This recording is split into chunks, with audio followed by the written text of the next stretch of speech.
2 Chroniques, chapitre 11. Précaution de Roboam pour s'affermir dans son royaume. Idolâtrie. Roboam, arrivé à Jérusalem, rassembla la maison de Juda et de Benjamin, 180 000 hommes d'élite propres à la guerre, pour qu'ils combattissent contre Israël afin de le ramener sous la domination de Roboam. Mais la parole de l'Éternel fut ainsi adressée à Shemaïja, homme de Dieu.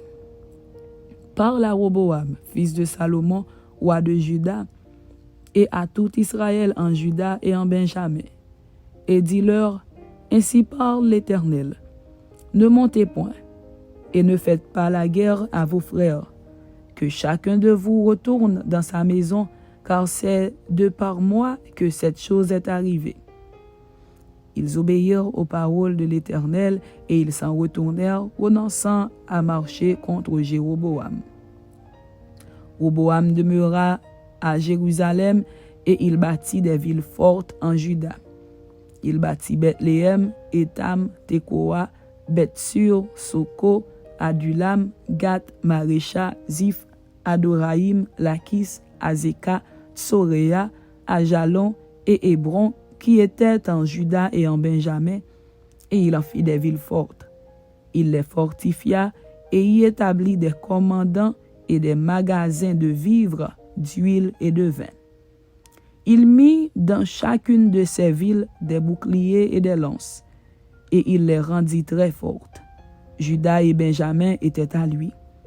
Les sacrificateurs et les Lévites qui se trouvaient dans tout Israël quittèrent leur demeure pour se rendre auprès de lui, car les Lévites abandonnèrent leurs banlieues et leurs propriétés et vinrent en Juda et à Jérusalem, parce que Jéroboam et ses fils les empêchèrent de remplir leurs fonctions comme sacrificateurs de l'Éternel.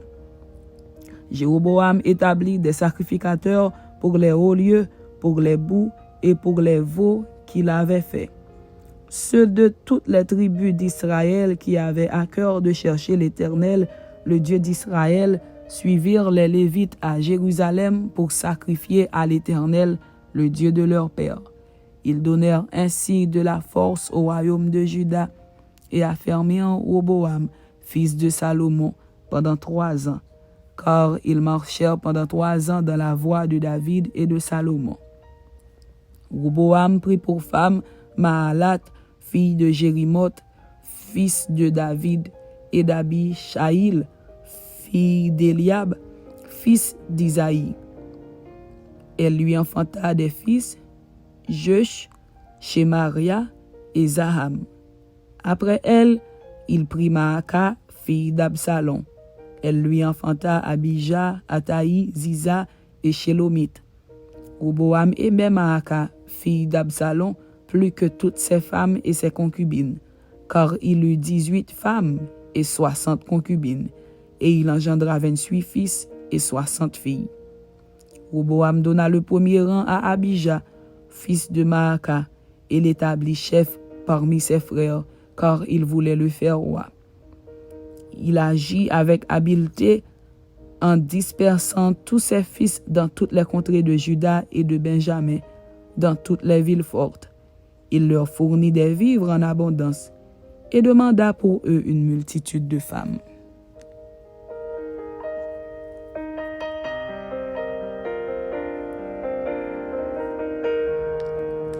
Deux Chroniques, chapitre 12. Invasion de Shishak, roi d'Égypte, mort de Roboam. Lorsque Roboam se fut affermi dans son royaume et qu'il eut acquis de la force, il abandonna la loi de l'Éternel, et tout Israël l'abandonna avec lui. La 5e année du règne de Roboam, Shishak, roi d'Égypte, monta contre Jérusalem, parce qu'ils avaient péché contre l'Éternel. Il avait 1200 chars et 60 000 cavaliers, et il vint d'Égypte avec lui un peuple innombrable, des Libyens, des Sukiens et des Éthiopiens. Il prit les villes fortes qui appartenaient à Juda et arriva jusqu'à Jérusalem. Alors Shemaïja, le prophète, se rendit auprès de Roboam et des chefs de Juda qui s'étaient retirés dans Jérusalem à l'approche de Shishak, et il leur dit, « Ainsi parle l'Éternel, vous m'avez abandonné, je vous abandonne aussi, et je vous livre entre les mains de Shishak. » Les chefs d'Israël et le roi s'humilièrent et dirent, « L'Éternel est juste. » Et quand l'Éternel vit qu'il s'humiliait, la parole de l'Éternel fut ainsi adressée à Shemaïja. « Ils se sont humiliés, je ne les détruirai pas. Je ne tarderai pas à les secourir, et ma colère ne se répandra pas sur Jérusalem par Shishak.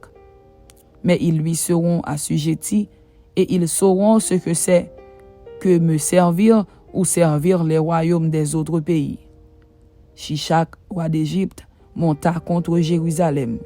Il prit les trésors de la maison de l'Éternel et les trésors de la maison du roi. Il prit tout. Il prit les boucliers d'or que Salomon avait faits. Le roi Roboam fit à leur place des boucliers d'airain et il les remit aux soins des chefs des coureurs qui gardaient l'entrée de la maison du roi. Toutes les fois que le roi allait à la maison de l'Éternel, les coureurs venaient et les portaient, puis il les rapportait dans la chambre des coureurs. Comme Roboam s'était humilié, l'Éternel détourna de lui sa colère et ne le détruisit pas entièrement. Et il y avait encore de bonnes choses en Juda. Le roi Roboam s'affermit dans Jérusalem et régna. Il avait 41 ans lorsqu'il devint roi, et il régna 17 ans à Jérusalem, la ville que l'Éternel avait choisie sur toutes les tribus d'Israël pour y mettre son nom. Sa mère s'appelait Naama l'Ammonite. Il fit le mal parce qu'il n'appliqua pas son cœur à chercher l'Éternel.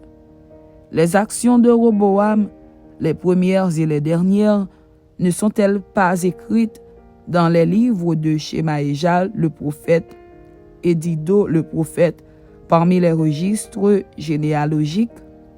Il y eut toujours guerre entre Roboam et Jéroboam. Roboam se coucha avec ses pères et il fut enterré dans la ville de David. Et Abija, son fils, régna à sa place. Amen.